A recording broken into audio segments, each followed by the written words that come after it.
renewables and energy efficiency, which are important, but also for other important sources of reducing carbon dioxide emissions, like direct air capture and also CCUS, which is an area that we work very strongly on. I also want to highlight that we're also very engaged with many countries in the region on civil nuclear energy. So these are all important ways for the countries of this region, which have a lot of variety, just like the United States itself has, whether that be large islands, small islands, continental-sized countries. We have a lot in common, and we want to share that we can with these countries, because together, working together, we will make more progress than alone. Thank you very much, Elizabeth. Let me turn to Kavi and ask you about a very important dimension of decarbonization, which is interconnectivity. In fact, having a diverse portfolio of different renewable energy resources and to be able to balance it through across a much larger geography, obviously through interconnectivity, through creating regional markets, is an important dimension of supporting the decarbonization of grids. So how do you see the opportunities for improved interconnectivity in the region, Asia Pacific region, but also more specifically in this part of the world? No, thank you very much. You know, it's a good question, because for us at UNESCAP, you know, interconnectivity is in our DNA. We were set up as a UN institution to promote interconnectivity in the Asia-Pacific region, and it's a region that includes, you know, all of the countries, all the way from Turkey and Iran, all the way through to the Pacific, up to Russia and Mongolia, down to New Zealand and Australia. So it's a massive region, and interconnectivity sort of is in our DNA. But I think that this is probably the first Singapore International Energy Week that I've come to where this connectivity has been so central to the conversation. And I'm delighted to see that. And we've seen that momentum shifting within our own member states as well. Just last year, the member states of ESCAP adopted the regional roadmap for power system connectivity, which is really sort of the political statement saying, yeah, absolutely, we now need to look at shared resources, sharing our resources, cross-border energy exchange, eventual electricity trade. So this is a fundamental momentum that we see, and as you know, it's vital, because there are countries with very high ambition in terms of net zero, like the country we sit in, that couldn't generate all the electricity that they need, all the energy they need, within the land area that they have, certainly not through renewable energy alone. And interconnectivity is going to be a vital part of this decarbonization journey for Asia and the Pacific. The big challenge, Gurbuz, as you know, is, you know, we saw that brilliant report that you guys have done with all the arrows of the potential. We've seen the Sarawak one, again, amazing. We've seen many of these ambitious ideas. We want to see some of those dotted lines becoming complete lines very quickly, because that's the kind of speed needed for net zero, given the climate trajectory that we're on at the moment. Thank you very much, Kavi. I'll now turn to David, but before that, just to remind you about any questions you might have, please use the QR code. And I'm still hoping that, though we have limited time, but hoping that at least one or two questions we may squeeze in at the end. David, obviously, interconnectivity is crucial. We are also started discussing about interconnectivity in the context of green hydrogen. Obviously, interconnectivity is one dimension of it, but it's very important, especially for end-use decarbonization. It's a key technology. How do you see the role of green hydrogen in overall decarbonization journey? Thank you. I've had a very interesting 2 days here, and we've heard a lot about green hydrogen, and the consensus is that it's got a very important role to play. But it does have problems, particularly with storage and transportation, which is difficult. We've also heard a lot about finance. And again, general conclusion is that there's plenty of capital, but yet individual projects find it hard to raise money. Mm-hmm. And that's because they're long-term projects, they're risky, and the providers of debt finance don't really want to get involved in this without some support. So the generally accepted view is that governments need to intervene with targeted support to de-risk projects, which is certainly true. But there is another way you can think about this, and this is where the linkage with green ammonia comes in. Ammonia is much easier to transport, and there's established infrastructure worldwide for doing it. So you can you can use renewable energy, renewable electricity, to manufacture hydrogen to convert to ammonia. And the point is that you can site the capacity next to the renewable energy source, which is often remote from the end user market. And that gives you an alternative option for establishing markets for this. And I think what we'll see is that hydrogen will increasingly be teamed with ammonia as a way of getting green energy to market. You can either use it in existing ammonia facilities, and there's a lot of demand for greening that process, or you can convert it back to power, or you can use it in shipping. And I think the important point here is that as well as just targeting support to individual projects, governments can develop infrastructure to allow a market to develop to support projects. And so I was really interested yesterday to hear the Deputy Prime Minister here talking about about Singapore's policy for green hydrogen and ammonia, because it seems to me to be absolutely spot on for the role that Singapore can play in this, with its position as a hub for trading and for bunkering. And I think this will become an important feature of spreading the benefits of green power and making decarbonisation easier. Thank you very much. Let me go back to interconnectivity and turn to Dr. Wong Sai, which is a very recent good example of creating interconnectivity in the region. It's the first of its kind in the region, involving 4 countries of the region to bring electricity from lower PDR through Thailand, Malaysia, down to Singapore. Can you just tell us about this project, and how do you see the future of interconnectivity in the ASEAN region? Yeah, thank you. That was a very interesting question. Well, I think the most important thing is the matching of the national strategy between the 2 countries. For example, Singapore, they need the clean energy, and Lao PDR, we have much potential on the renewable energy. Currently, we have like 11,000 megawatts installed capacity, which of that is about 85% from hydropower. So that's why we are setting up our vision on 2030 that 75% should be accounting from hydropower. This one is very important that we're showing that our region that we have abundant power, the renewable power. For the LMTS, currently we already transfer the electricity about 156 million kilowatt hours. Sorry. So that is very significant, because this is really lighting up the household in Singapore. That is what we are calling, for the renewable energy, for lighting up the household. This happened because we have to look at the several factors. First one is should have the government support.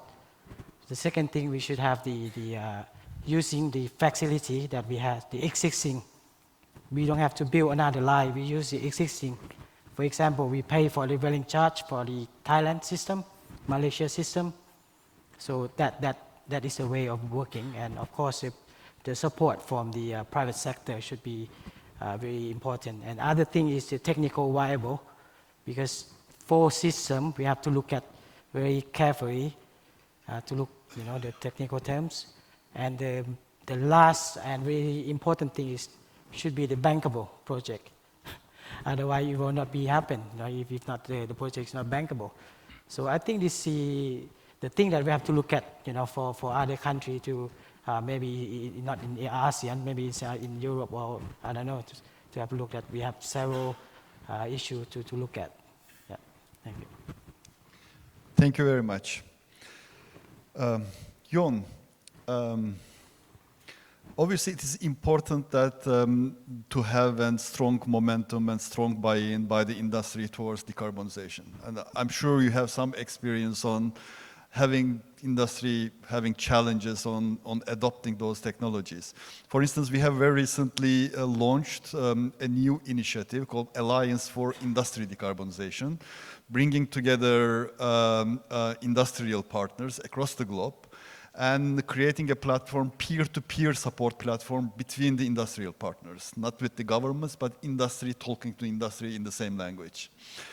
And we are hoping that this initiative will help the industrial partners to understand better the options and how they can adopt those decarbonization strategies, first develop and then implement those strategies. And what's your perspective on that? And how do you see industry taking up those technologies? Yeah, thank you for the opportunity. In fact, we see very clearly that everybody understanding this journey that we cannot go alone. We have to partner. We have to partner within the ecosystem. It can be utility. It can be in the energy source perspective. It can be in the distribution, or it can be even in the usage of energy. I'll take a few examples. For instance, Minister just briefly mentioned about Pulau Ubin, one of the islands here in Singapore, where is an island that usually is using the generator today. And with the solar energy, is able to self-sustain in a renewable and carbon neutral manner. But that only is able to do with the intelligent grid system that you need to in the island itself, right? And that's exactly what the technology, what we call microgrid technology, is something that favor you to make in a very intelligent way. We can go into the buildings, but I would take one of the examples that we are taking now in Singapore, where we talk about all these companies looking into the MNCs especially that has resources and has the knowledge and know how to do it. And they are working on this journey. But there are scope 3. There are a lot of SMEs that not are able to really embark in this journey because they might even have the investment, they might have even green financing, but certainly they might not know exactly how to go. With that, we partner with Singapore Enterprise, looking together with finding the SMEs to embark in this journey through our technology, either building infrastructure or a small plant, a small industry, where we bring the technology, and in 3 years' journey, we are able to decarbonize and bring this journey together. So my main point here is about technology, but as well as the partnership, and working together in the ecosystem to allow either financing party, either government, either private sector, or enablers. And in fact, this case is that not we are enabling SMEs, actually the SMEs enabling SMEs. So we are training, we are mentoring SMEs to enable SMEs. So it's a partnership that brings the technology and solution together. Thank you, Jon. Following up on the islands context and also linking it up to the partnerships, Elizabeth. I know US has a large program for energy transition initiative for small islands, remote communities, particular focus in the Caribbean, I know. But I think it's quite relevant in the ASEAN context, where there are so many countries with so many islands, and decarbonization of the energy systems on those islands is extremely important. And how do you see some observations, some experiences you had in Caribbean, which might be in the islands context, because it's very special, the islands. There is not enough land and small projects. The appetite of investors to invest is limited. So it's a very particular environment. I mean, how do you see it? Yeah, so the United States has several islands. We have Pacific Islands in terms of Hawaii and some other territories. But we also have the US Virgin Islands and Puerto Rico, the two countries which are very susceptible to hurricanes, including this hurricane season we're in right now. Puerto Rico has suffered quite a lot, as has USVI. And the lessons we've learned over time with these islands and our other island areas, particularly Hawaii and to some other extent the Marshall Islands, who we still work with a lot, is that climate change is much more significant for these islands. They are much more vulnerable to climate change and the increasing storms that they get, the strengths of storms and the number. As a result, we are looking at solutions that don't just focus on clean energy, renewable energy. We are also looking at solutions that are resilient, because that's what is absolutely critical for these islands as we move forward. And so taking the lessons that we've learned on building resilient energy systems, whether those be improving existing grids, looking at microgrids, looking at smart grids in these countries, looking at options to strengthen and harden the grid, are things that we have had to do in these islands, but also looking at ways to replace heavy fuel oils and other polluting sources of energy that these islands commonly use, to move them on to renewable energy, which is abundant in many of these islands, but also which will make them much more secure from an energy perspective. And so we have developed an islands playbook at the Department of Energy, working with our islands in the Caribbean and also Hawaii. And we have started an initiative initially in the Caribbean, and we're moving it now into the Pacific Islands as well, to partner with them so that we can share lessons learned, because we all have small islands in our countries. I don't think people think of the US as an island nation, but we certainly have a number of them. And so we think it's particularly important given the state of climate change, which is happening now, and affecting small island states and small islands all over the world. Thank you very much. Kaveh, obviously ESCAP covers such a large geography. As a Pacific region, I mean, there are so many large markets, but so many small markets also in the Pacific especially. And so many different priorities. The pace of transformation and decarbonization is different from one country, from one region to another.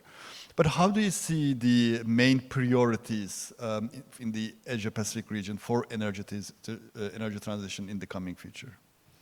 Thank you. I mean, it's a hard question, but let me point to three. I mean, first of all, we've got to have credible plans, right? At the moment, about 40 countries in the Asia-Pacific region have committed themselves to some sort of net zero transition by or around the middle of the century.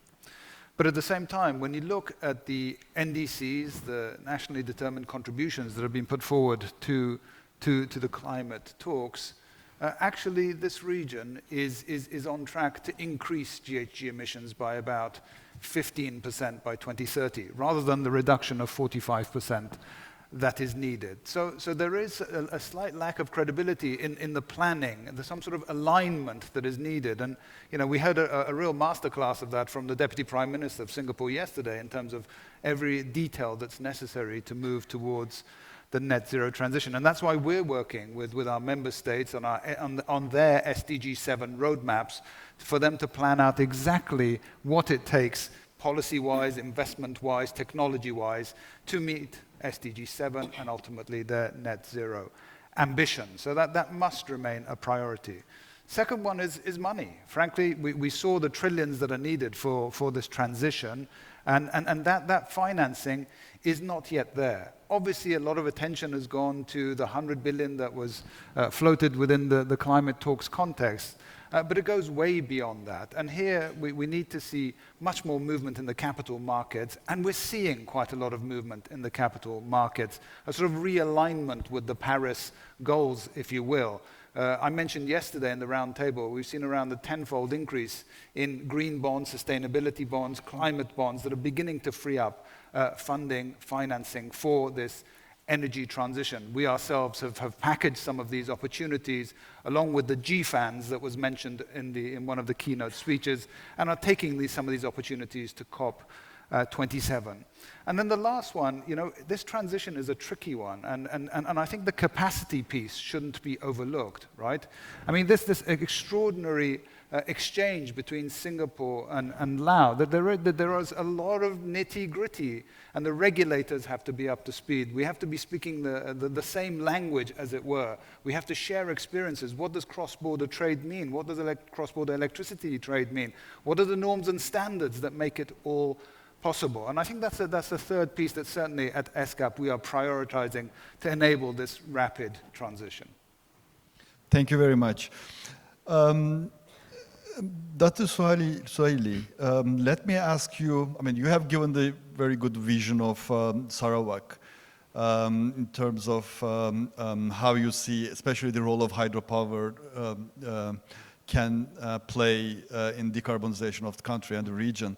But how do you see the future from Sarawak energy point of view? I mean, whether all these objectives can be achieved easily. Yeah. Okay, easily is a bit can be achieved in a meaningful time frame and at the scale. Yeah. So I think trying to stay on track and meeting all these environmental and sustainability targets will be a growing challenge, considering that the geopolitical disruptions we have, and now we're seeing huge increase of construction materials and as well disruption on in the energy industry.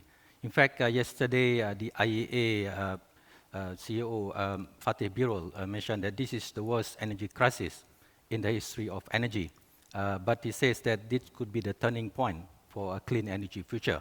So we remain hopeful, and I think at the end of the day, in the ASEAN region, I think ASEAN countries, affordability to me is very important. Yeah, and of course we in Sarawak we're quite fortunate with our abundant hydropower. We're able to deliver the affordability and at the same time deliver reliability and sustainability as well. But that's not the same with different parts of ASEAN. And I agree that interconnection, sharing our resources is one way we can advance energy transition in the region. Since we have that capacity, we should be sharing more. And I was just looking at one of the questions there, what is the issue with challenges for grid interconnection? I think that the key thing as well as to me is that we need to work together on this. When you want to advance energy transition, you cannot do that alone. Yeah, all of us must work together, and the countries must make sure that we have an integrated policy to work on this. And it's going to cost us a lot of money to get all of this done, and there will be high risk as well. So I think in terms of what we need to do going forward is to have more collaboration, yeah, to manage all the challenges that we have, yeah, for this energy transition. Thank you very much. Thank you.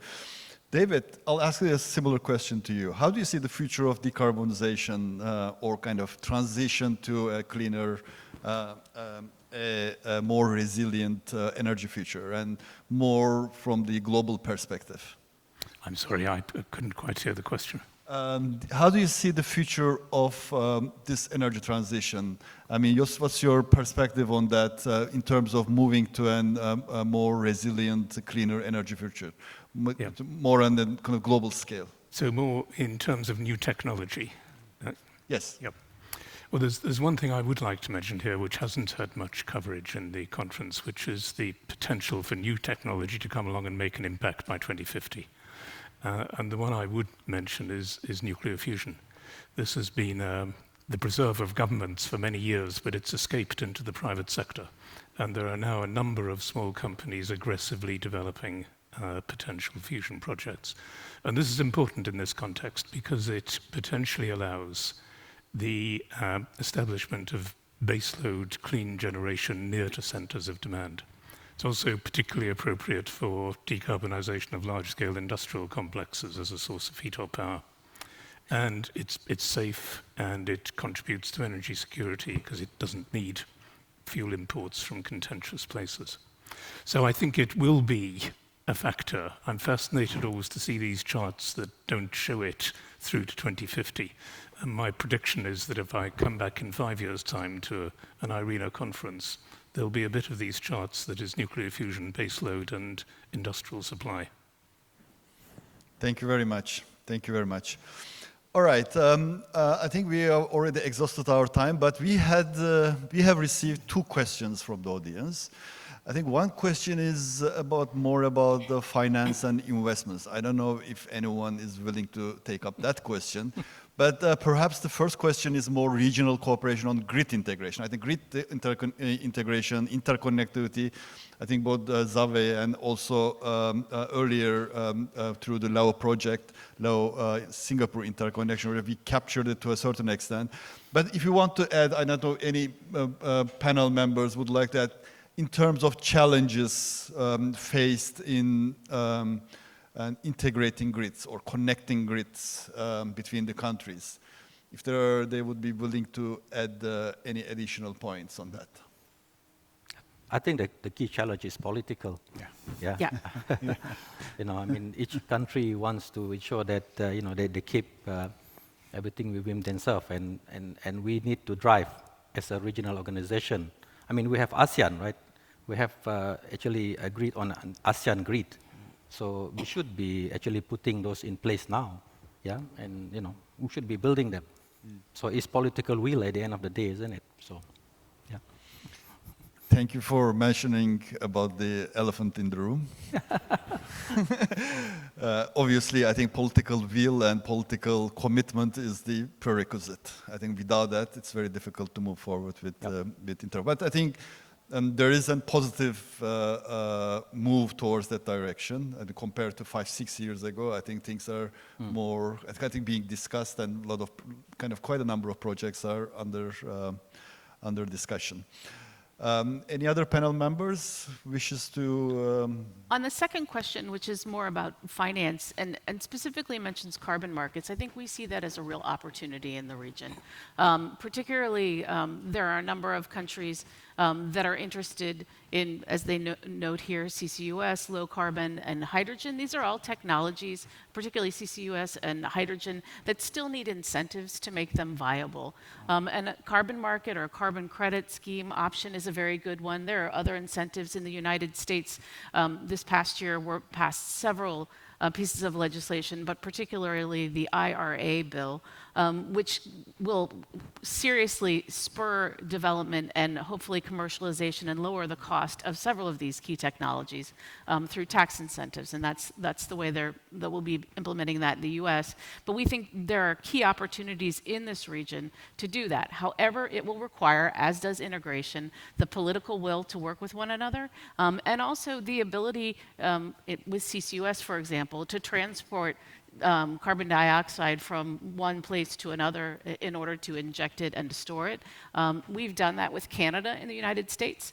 From 2000 to 2015, my agency, along with Natural Resources Canada, did a project to do that, so it's doable. But it does require alignment of regulatory systems and policies, and it's going to be very important in this region, as it is in North America as well, to achieve that if you're going to be able to do these sort of more advanced technologies and leverage incentive systems. Thank you very much, Elizabeth. And this brings us to the end of our session. I would like to invite you to give a big applause to our panelists, please. A big thank you to our panelists, and thank you very much, Grupos.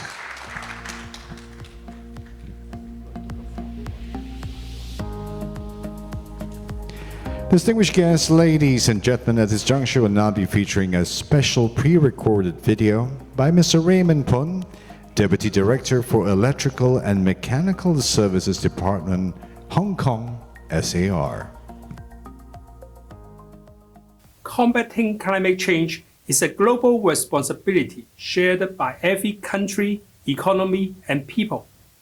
In 2021, the Hong Kong Special Administrative Region of China announced the Hong Kong's Climate Action Plan 2050, setting out the vision of striving towards carbon neutrality in Hong Kong before year 2050. Our four major decarbonization strategies are net zero electricity generation, energy saving and green buildings, green transport, and waste reduction. In respect of net zero electricity generation, Hong Kong endeavors to achieve it through renewable energy development, exploring new zero-carbon energy sources for electricity generation, and regional cooperation. By year 2035, we will cease using coal for electricity generation. we are also actively studying the adoption of hydrogen and other forms of zero-carbon energy and technologies. By year 2050, Hong Kong will increase the share of renewables in the fuel mix for electricity generation to 15% through local projects and regional cooperation. As for the green transport, Hong Kong strives to achieve zero carbon emissions before year 2050 through electrification of vehicles and ferries and the development of new energy public transports. New registration of fossil-fueled and hybrid private vehicles will be ceased in year 2035 or earlier.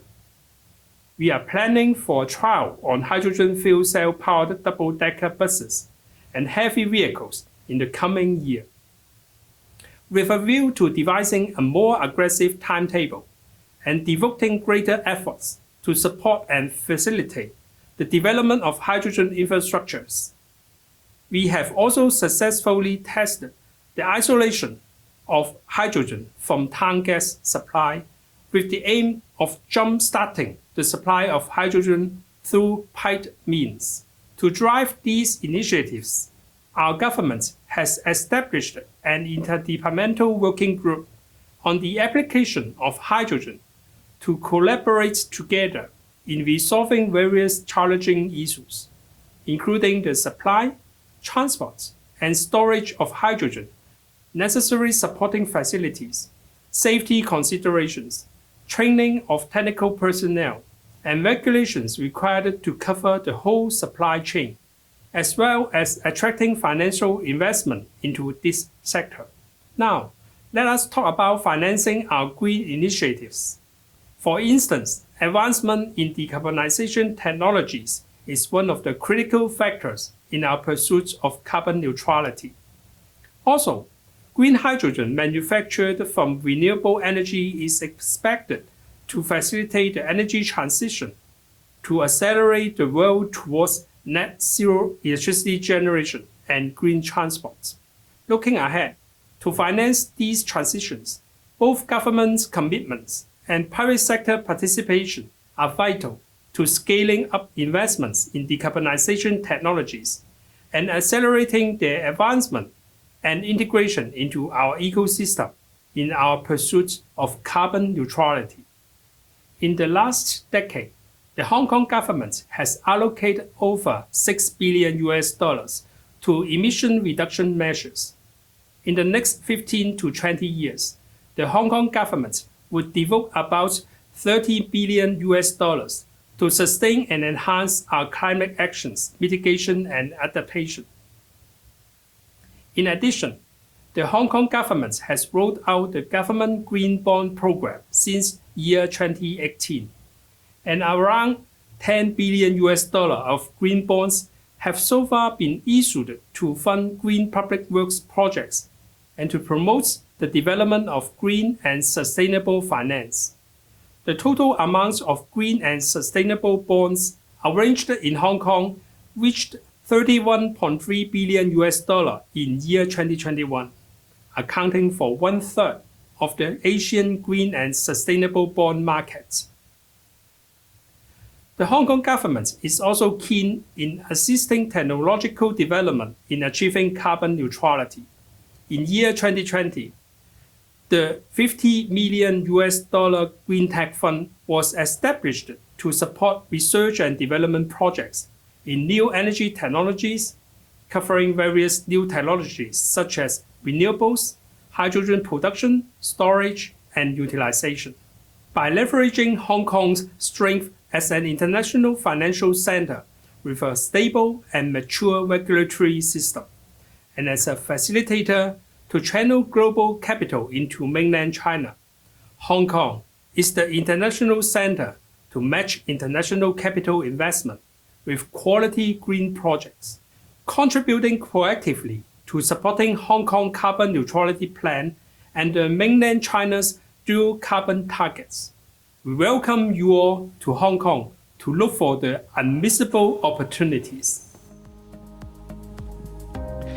Thank you very much, Mr. Poon, and our panelists for the first session. Let us progress to session 2, Fostering Green Financing Leadership, which is presented by SMBC. We have 2 keynote presentations. The first is a pre-recorded video. And let's begin by inviting His Excellency Dr. Lim Jock Hoi, Secretary General, ASEAN Secretariat, with his keynote presentation.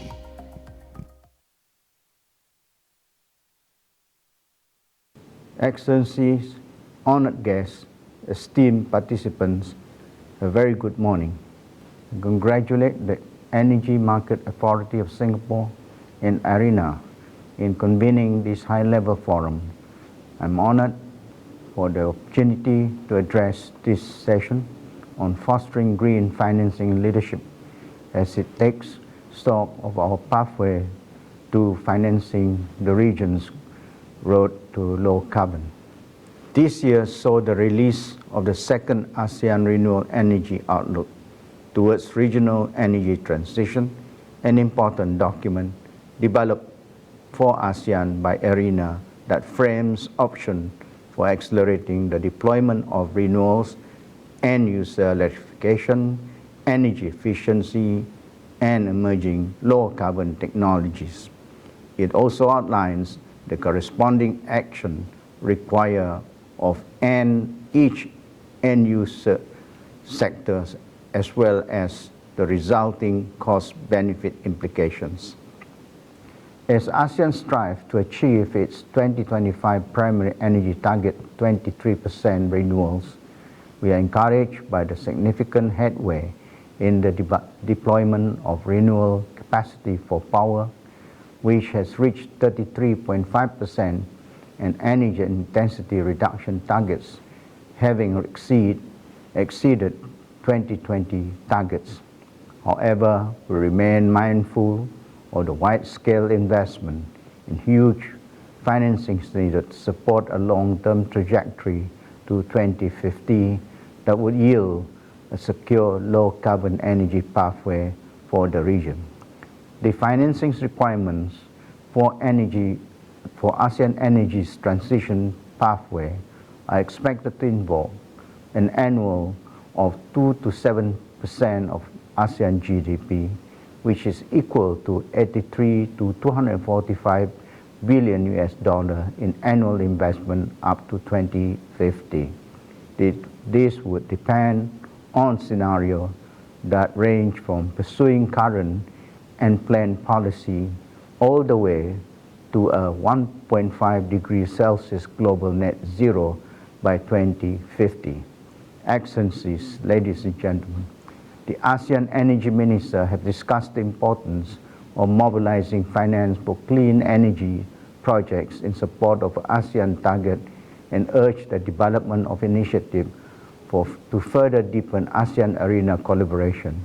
This includes developing bankable renewable energy projects in ASEAN and supporting projects realization, which help from emergent financing platforms such as IRENA Climate's investment platforms and its Energy Transition Accelerator Finance platform. In addition to Singapore International Energy Week, several platforms are also noteworthy for their potential to provide avenue for public-private collaboration to address clean energy financing gap and strengthen the bankabilities of energy projects in the region. This includes platforms promoting green investment and matchmaking between renewable energy projects and financial institutions, such as the Investment Forum on Energy Transitions, organized by IRENA, and the Indonesian G20 presidency in August. Another would be the ongoing work under the Asia Green Growth Partnership Ministerial to progressively develop transition finance guidelines and technology lists that aim to support bankers and financiers with assessment tools to more aptly respond to the financing and innovation needs of the transitions. Excellencies, I am also pleased to share efforts by the ASEAN finance and banking sector to similarly address the region's sustainable financing needs. foremost of which is the development of ASEAN Taxonomy version 2, that to encapsulate the key components of sustainable finance taxonomy that, among others, would be supportive of accelerated clean energy deployment in the region. Other complementary initiatives include the ongoing development of an ASEAN sustainability-linked bond standards to facilitate issuance of bonds with sustainability-linked goals and targets, and an ASEAN Green Map by ASEAN Central Bank to promote a comprehensive and coordinated development of sustainable finance across banking, insurance, capital market, and ancillary services sector.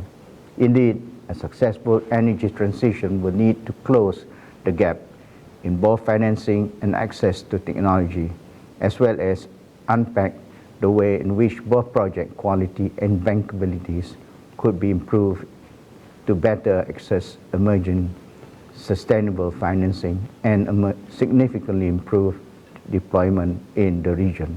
I look forward to the outcome of today's forum and wish you most fruitful discussion. Thank you very much.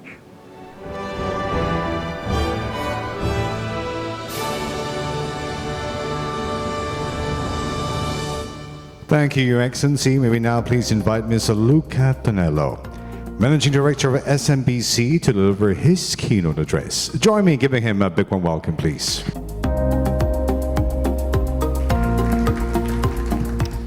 Good afternoon, and thank you for having us here at the IRENA Forum. We are very honored to participate in a high-level debate, not for the first time.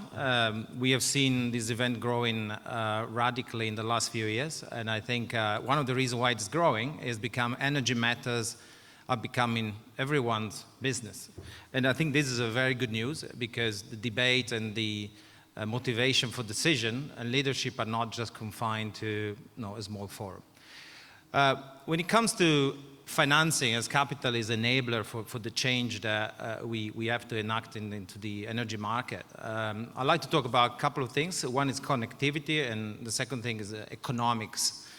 Connectivity is important because often when we go about creating project opportunity, we do that sometimes in isolation, and if we do so, the success of our venture will not be high. So it is one of the great examples of connectivity comes from the LNG industry, which has been around for a long time, where the early part of the economics were too high to make the technology viable, and so we had to do two things, is to create the market for a new commodity, and the second is to organize the value chain. And we heard a lot to talk about hydrogen in the last few weeks, few days, but in order for a technology like hydrogen to take place, we cannot just leave it to the participant to just produce hydrogen. We need to have a value chain that involves buyer, transporter, shippers, and producer to come together to make this a viable value chain. So I think connectivity is a very important element in the financing decision. Capital tend to flow very easily when it's facilitated through clarity of regulation or clarity of risk allocation. And so the Singapore is not just a hub for Asia, but is one of the leading financial markets. So capital is available through this open platform that is Singapore. So we don't think that is necessarily the bottleneck for this technology to take place. There's a very significant focus by many large financial institutions to deploy capital in the space of not just renewable energy, but new technologies. And we believe, obviously, a forum and a place like Singapore is an important platform for enabling that capital. So often when we participate in this event, we get the sense from maybe governments and our clients that raising capital may be the difficult part. But in our experience, generally, the most difficult part is to put the project together and maybe get the underlying regulations and permits up and running. And the capital part will tend to flow where the opportunities are. Most of the global funds, banks, government institutions, multilaterals that we work with, they already committed a lot of capital for this transformation and transition. The last point I want to make is about technology. Of course, technology is not necessarily the end game, and technology is an important part of the debate, because when you channel financing, a lot of the technology we are seeing today are new, and this new technology bring risk. If you need to build something that has not been built in a large scale, a lot of the financier and investor will want to see some technological reliability, operational reliability. So it is very important that in the leadership debate that we are having when it comes to financing, the participant invest time to understand and take a very long-term view of what is happening. Renewable, to a certain extent, has become mainstream, and has become mainstream because of the economics have allowed that to happen. When the economics of renewable are becoming more competitive than traditional fossil fuel, it becomes very easy also for government and participants to channel investment in that direction. And this is exactly what has been happening in a lot of the countries around Southeast Asia, like India, like Japan to a certain extent, and it hopefully will happen here in Southeast Asia in a bigger scale. So I think it is very important, in essence, that the leadership is focusing on enabling the new technology to become more cost-effective, and the initial part requires government intervention, and with that, the cost of the technology will come down, and therefore the penetration of new technology will increase. So in conclusion, I do feel that capital, I would like to leave you with a message that capital is not really the stumbling block in the energy transition path that we have embarked. And I look forward to join the panel to discuss with my colleagues more in that. Thank you. Thank you, Mr. Luca Tonello.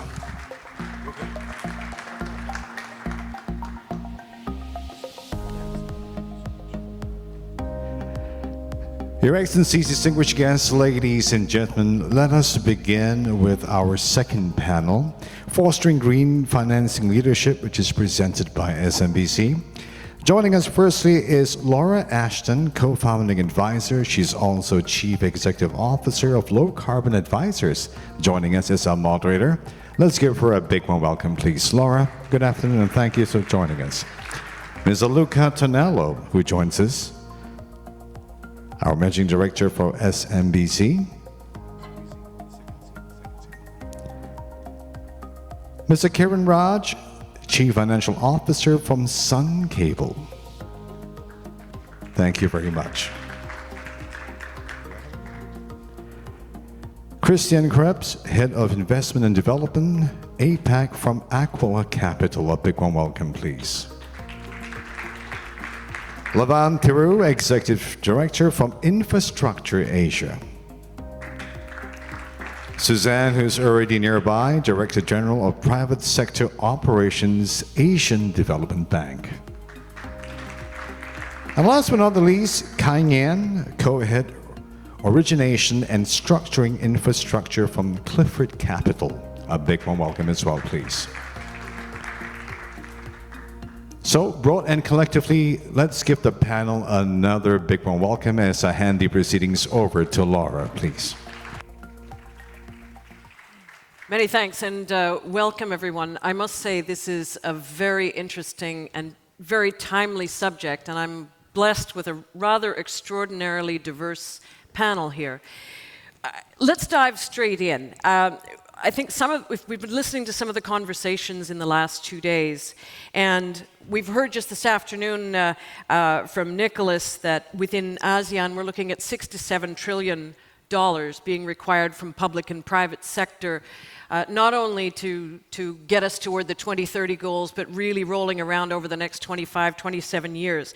But what's interesting, and maybe another elephant in the room, is that the lion's share of this money tends to go into safe, predictable, reliable, developed markets. And what we're not seeing is an equivalent emphasis on many of the emerging markets where It's been argued that some projects are less bankable, and there are just, it's a different risk appetite that's required. But it's clear, and we've heard from a number of our colleagues at the Secretary General level, that it is essential that these developing markets receive the sort of support that's required, and that it goes without saying, really, that many of these countries have a much bigger exposure to catastrophic climate and ecological consequences than many of the developed ones. And we heard last year at COP26 a very clear message that money needed to start to flow to these developing countries, and I predict we'll hear a little bit more about it next week in Sharm el-Sheikh. So this growth has got to be fueled. So before we dive into what we're solving for, why don't we just kick off with an articulation of what's holding us back? What are the challenges that we're facing in unleashing the sort of green financing that is required in these emerging markets? So we'll run the gauntlet here. So look, how would you take off with it? Just one quick point, and then we'll run down the line. Maybe I will just reiterate, thank you, first of all, Lord, to reiterate the point of connectivity. To me, money, I've been working in this part of the world for a long time, and I generally see a lot of interest and appetite and commitment from established pension funds to multilateral to banks. They want to do things. And so what is missing is really the ability to make project fast. For example, permits. Permits is a simple thing. People often forget the simple things. If it takes a very long time to get permits, to get land or to get access to sites, etc., obviously, project will take a lot longer. There are countries that are doing that very well. When they are coordinated, they can get solar farm up and running in 12 to 18 months, and others that take 3 or 4 years. So if you create an environment that really show the commitment in terms of simplifying, making life easier for the private sector to bring capital in, capital will flow. Okay, so speed and frictionless. Yeah. Okay, Kieran. It's a very good question. I think from my perspective, say from a developer's perspective, I won't steal the thunder from my colleagues who are on the financing side. I think one of the key things that is definitely required is more investment on the supply chain side. And it's so critical. It's not just the investment. People look at supply chain as, it will be there, it can come. But the investment on supply chain should actually be before the project hits FID. Whilst the project's going through construction period, there still needs to be further investment and reinvestment in supply chain. And most important, once the project hits COD, it hits commercial production, there needs to be an aftermarket, and there needs to be different skill sets involved on that surrounding as well for supply chain as well. So more investment in supply chain. Right, active investment. Chris, thoughts on this? I'll go with something different, which is education. We heard the need for speed. We heard from Christophe earlier, floods and fire ranging, but I'll take a different approach. By a quick show of hands, how many of you are mother or father? Mother or father? That's less than half. That's actually less than I expected. But this is the driver. We need to understand that education is the key for an energy transition, regardless in which sector it is. Again, Christophe was the one who spoke about job opportunities. But at the same time, right now, need for speed, there's a lack of people everywhere. Everyone's competing for the same talent. So we need to educate people, A, to understand what does climate change do to us, and secondly, we need to set up educational systems in order to get the generation of our children to hopefully get done what we only can start. Right. So education is mine. Education, people as part of a systemic driver. And Levan, what's your view? Yeah, I mean, it's quite similar to what was talked about earlier. For me, it's about building capacity in the region to be able to undertake these projects. Infrastructure is challenging. Add to it what we are talking about, renewable energy. We are all dealing with this at the same time. Public, private sector, everyone's dealing with the same set of issues. New terms are coming about in the market, blended finance, green finance. New taxonomies are coming out. We need to make sense of this. So for me, it's about getting the region ready by building capacity. Capacity, thanks. As EDB's a facilitator in much of what goes on, maybe a financial angle. No, excuse me. Thanks very much for this. It's a really interesting question you pose because I think it has many different angles and depends where you're coming from. But I think first and foremost is I will actually agree with education. It's the capacities in many of these countries in which we're working in the emerging markets that the capacities of the government to actually implement these things is very thin in many areas. So you may want to invest there, but again, as you're saying, some of the points that were raised were about, how do you get it done?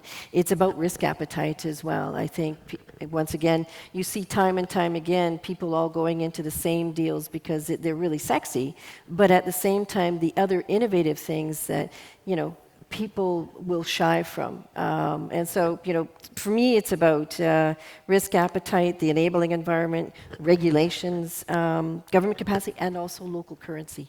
I think that's going to be an area that will unlock many other opportunities. Many of these companies or countries now, you see them fiscally constrained. What is the solution going to be? And it's not going to be hard currency always. Fascinating. And Kai, what's your take on the problems that we're solving for? Right, thanks, Laura. A pleasure to be here. I think for me, the key point is really on cooperations between the government, the G2G cooperation. That's really important in unlocking green energy in ASEAN. I think we've been looking at the ASEAN grid for quite a long time, and now I think we are talking about importation of energy into Singapore. I think we've been waiting with bated breath for that to happen. It has not really moved yet. And I think for that to happen, I think as Luca mentioned, the financing is there. The financiers are happy to finance well-structured deals, but the key is really getting the governments to kind of sit down together and kind of agree on how we can move this forward. So G2G yes. really being the focus. Now, Suzanne, I want to pick up on a word you used, which is innovative. So as we're looking at how we can unlock the potential for the decarbonization journey and financing, green financing in these emerging markets, what innovations are you seeing that will be a game changer? Maybe Suzanne, can we lead with you? Thank you. I think that what we're seeing is post-COVID has really, I will say that for all the terribleness of COVID, it has really been forcing the innovation side. And so you see, particularly on not only the energy side, but also then on food security, there's two major issues on climate and food that we're dealing with right now. And they are so interlinked. Innovations is about venture capital. I do believe that there are opportunities there. It's also about being able to have the risk appetite to then provide those solutions for that. It's trend setting, your ability to provide solutions, new ways of financing, new ways of looking at things, and also many of these issues, I think, are whole of government issues. So it requires engagement and innovation and this space for that at all levels. Kai, when you think about innovation in this space, especially for these emerging markets, what comes to mind? I don't really want to steal the thunder of the ADB colleagues, but one of the more innovative structures we've seen is actually the ETM structure, which is the energy transmission mechanism, and I think that's really helpful. I think the basic concept is, again, not to steal the thunder, but basic concept is really to get blended financing together and to retire coal-fired power plants. I think that's supposed to be a win-win for everybody. I do actually see some challenges on this, maybe just to share some of the challenges that I see. So I think first thing first, we do think that this ETM mechanism has to be a just transition, simply because it's relying on blended financing. So there's some concessional financing involved. We don't think that it should result in a windfall for the sponsors because they went in with their eyes wide open. They knew that there was reputational risk, there was stranded asset risk. So I think if there was any positive gains from this ETM mechanism, it should be shared with parties who are most impacted by this process. For example, the guys who lose their job because the plants have to close down instead of enriching the sponsors. I think that's the first. The second point I had was actually whether ETM is actually suitable for all the ASEAN countries. And the reason why I say this is I feel that the ultimate objective of the ETM is actually to reduce carbon emission. So my question is, can it be achieved for countries with large fleet of underutilized coal plants? Because it could be a case when we're taking out capacity from one part of the system and it drives up utilization in other plants with no real net reduction in carbon emission. I think the same argument can be made for countries who continue to build new coal plants. So we know that not every country has promised to stop building new capacity for different reasons. So will the gap created by ETM be filled by these new coal plants? Would we be actually incentivizing the development of new coal plants? Because now developers feel that they don't have a stranded risk asset anymore. So maybe just some points to consider. Of course, we can specify upfront that the ETM proceeds will only be used for green projects. We can do that. But the tricky thing is for some of the sponsors, especially the big state-owned utilities, they have huge generation portfolio. So money is essentially fungible.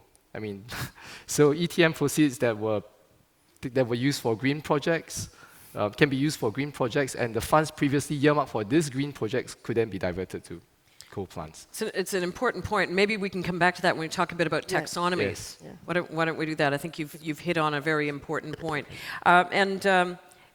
Kieran, just from a developer point of view, what's your perspective on what you've seen that you think is truly innovative? I think we're all human at the end of the day.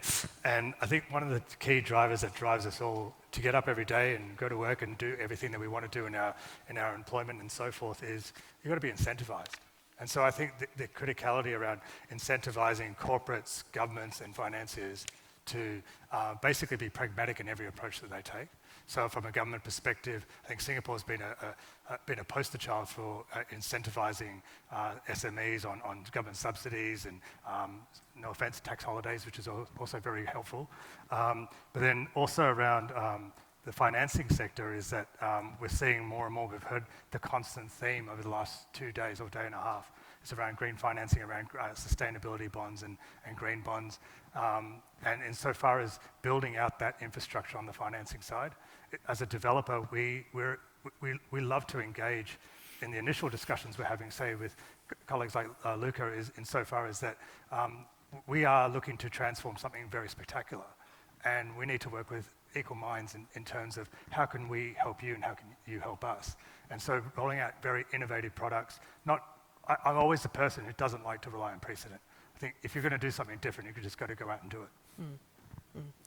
So let's take a moment and focus on green energy financing in ASEAN in particular. We've heard about the significant opportunities around renewable energy, but it was interesting to hear the Secretary General talking about CCS, CCUS, hydrogen, ammonia. So the needs are increasingly sophisticated across ASEAN. There's no doubt about it. So, question, and maybe Lavan, we can start with you. How do we unlock some of these opportunities to strengthen bankable and investable opportunities in Southeast Asia? Yep, thanks. I think I'll just cover one point here. And as Lucas said, right, there's no shortage of proposals, especially in clean energy, looking for capital. But when you look at these proposals, what's actually missing is the fact that a lot of these are not bankable, right? So, and they're probably not well prepared. Clean energy projects also have some other challenges with them. There's in some of the clean energy projects, there could be some level of technology risk as well. So to accelerate investments and come up to the rate that we need, one of the things that's actually quite interesting is project development funds, right? Sound planning, interests, and strong governance, innovative practices, for example, will instill confidence, bring the public and private sector together to work together on sustainable infrastructure. And there are good examples in ASEAN, right? So in Indonesia, PTSMI has a project development fund. In the Philippines, the PPP Center also has a project development fund. And all these are available for developers and market participants to work. Some of them are PPP, some may not be. So there's lots of opportunities to utilize project development funds. And we did some quick number crunching, and basically for clean energy, about 40% of project prep facilities out there today have the dedicated solely to clean energy type projects. So you can imagine there's actually quite a lot of this available. There are over 30 project prep funds out there. So we think that some of these funds can be used in much more meaningful ways in order to accelerate the flow of clean energy projects. Well, it's good. It's good you mentioned specifically Philippines and Indonesia there because they feel like things that can be replicated in other markets as well. Suzanne, your organization has done a lot in terms of innovation around climate bonds and so forth. What's your take on some big opportunities in ASEAN? Yeah, so I think that we have very large climate ambitions from the Asian ADB, and so part of it is to provide $100 billion of our own money between 2019 and 2030 for climate. And of that, the private sector is to be up to 20 billion. So it means that we need to look at solutions. You need to look at innovation, and I think that one of the aspects is for ADB to be a bit of a pioneer in this. So ETM is one of that. We pioneered green bonds in the region, using different tools. We do need to develop capital markets. That's the next thing, because if we can get capital markets functioning, then companies will have access, increased access to local funding, local solutions, and I think that is really part of it. I'm also happy to announce that on Monday we signed a very innovative deal in Vietnam. It was basically, it's a electric vehicle transaction, $135 million, where we were the arranger of this, and it's all about providing solutions for public transport, for vehicle production, along with the whole network that's required for this. So it's a bit about being a little bit of a trailblazer in some of these things, and having truly the risk appetite for these things. Mm-hmm. And Kai, I think you wanted to come in on the end of that one. Mm-hmm. I saw your eyebrows go up. No, I just thought that was. I think for us, I think we've been looking at the ETM as well quite a bit together. We are trying to find ways to collaborate with ADB, them being our shareholder. I think it's a natural thing. We think it's an exciting idea, but like I mentioned, there are still some challenges to overcome. Yeah. Yeah. And from SMBC perspective, what do you see as unlocking some of these investability and bankability challenges? Well, I think combination of factors. I think first of all, there is a big drive from shareholders, stakeholders into, which I think very smartly they realize to make things happen. There needs to be the support and incentive to the financial community. And I think that incentive is there for a number of reasons. And this is a powerful thing that is happening. So I think basically the motivation to get involved, and this is creating a very interesting connection, because for us, for example, we hire a lot of young people from university here, and one of the motivations why they join is because they can be involved into this. And this is maybe linking back to education. I think this is a great thing, because our business is no longer boring, that you just talk about, oh, we're going to just do this because this has been done by so-and-so, and because your lawyers, no offense to the lawyers, which are important, because the lawyers are saying that. Everybody has a stronger motivation to do this. So I think in a way, it channels energy and creativity. And this is already a big starting point, because when you present something that is more challenging to your credit committee or to us, we look at it in a different light. Well, maybe we are prepared to take a little bit more risk than we would be otherwise. And also we accept that certain things need to be done differently from the past. And this has been happening. I mean, this has been happening in a lot of markets. I keep quoting the example of India because I see it enabling the development of renewable in India at the speed that I haven't seen elsewhere, to be honest. No disrespect to anyone. But, and they did it by creating a solar park where they create some infrastructure. They created SECI, which is a government organization, your counterpart in the PPA. So that enables a lot of capital to go in that before was not That's possible. right. I think we're even seeing that in hydrogen we now should too. see this kind of experiment in not just frankly in renewable, in any sort of area like water where we need to create the right fundamentals to bring capital in. So to me, it's how our mindset needs to change, our risk appetite needs to change.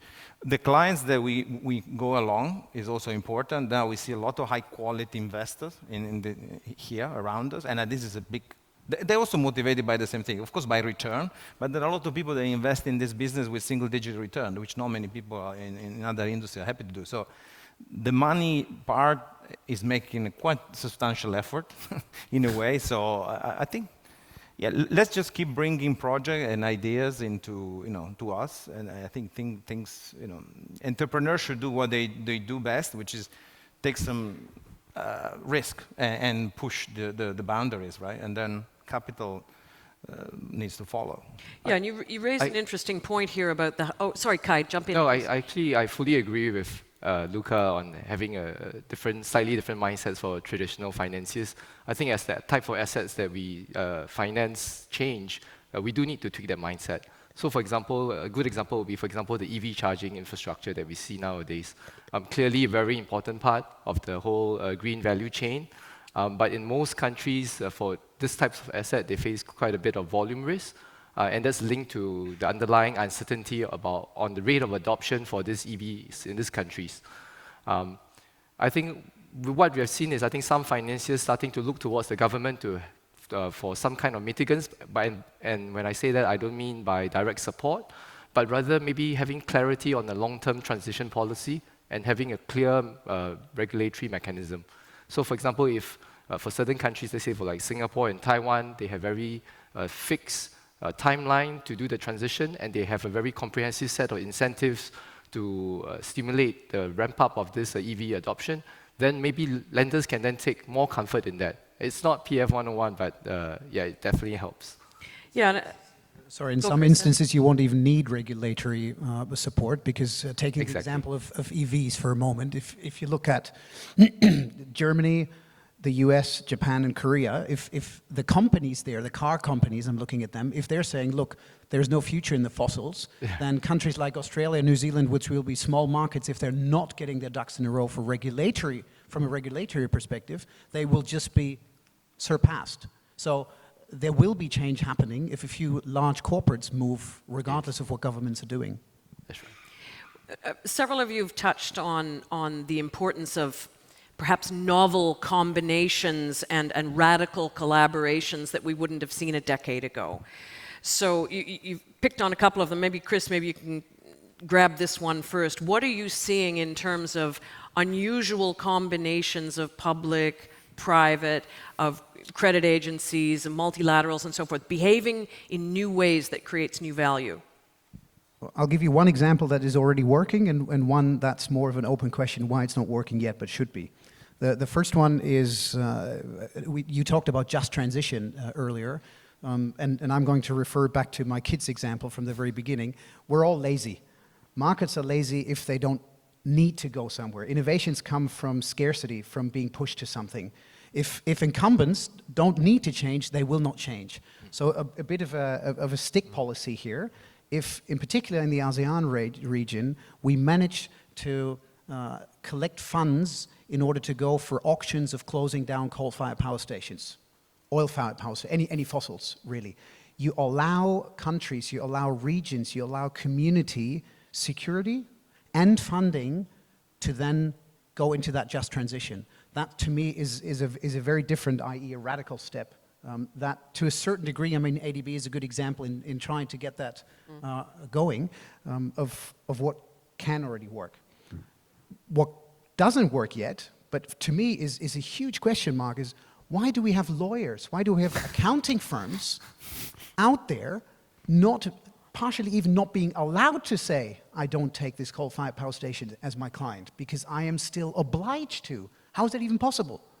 Banks have transitioned to the largest degree. Insurance companies have. I haven't heard of a single law firm yet who say, we don't do coal. I haven't found a single accountant yet who said, we don't do fossils. Where are they? Well, and we're starting to get into a really interesting area here, which is the consistency and clarity of rules as they are applied, right? So it's been said that voluntary ESG frameworks are an impediment to transparency, and the lack of comparable data, the risk of greenwashing and so forth, all hold back low carbon development and finance. So on this, what's your outlook for perhaps much needed alignment on the definitions, the taxonomies, regulatory frameworks for that. Lavan, do you want to react to that? Yeah, capital goes where there's certainty.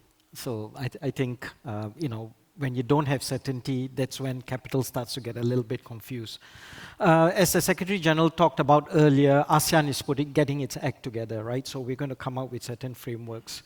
When you think about sustainable infrastructure, there's actually a lot of work that's going on already. The World Bank Group has Fast Infra label that's used, and that's gaining traction as well. So these labeling systems are quite interesting. They're good. They allow more mainstream flow of funds into infrastructure projects, and people get comfortable with them because largely there's some sort of agreement that these are the right principles, and when I deploy capital, I can meet my ESG requirements. So that's great. But let's take a slightly different look, right? Besides developing accepted standards, we also have to focus our efforts on interoperability. How do we interoperate the different taxonomies? Because if we waited, we're never going to get there. So I think there's already work that's starting on interoperability, right? This will allow sustainable finance stakeholders to get comfortable. They could be achieved by developing certain key common metrics to align local frameworks we'll also explain how taxonomies can account for local circumstances, right, and yet remain consistent with certain broader goals. So in Singapore, I think the MAS is engaged on work and interoperability of the national taxonomies. They're participating in work by the International Platform on Sustainable Finance to develop common ground taxonomy across EU and Chinese taxonomies. So that's positive. And actually, regionally, MES is also involved in developing multi-tier ASEAN taxonomy to guide transition finance in the region. So there's work that's happening, but we might need a little bit of patience. As I said, we are all grappling with these issues at the same time. We know capital needs certainty. We are going to get there, but we just have to get through this journey together.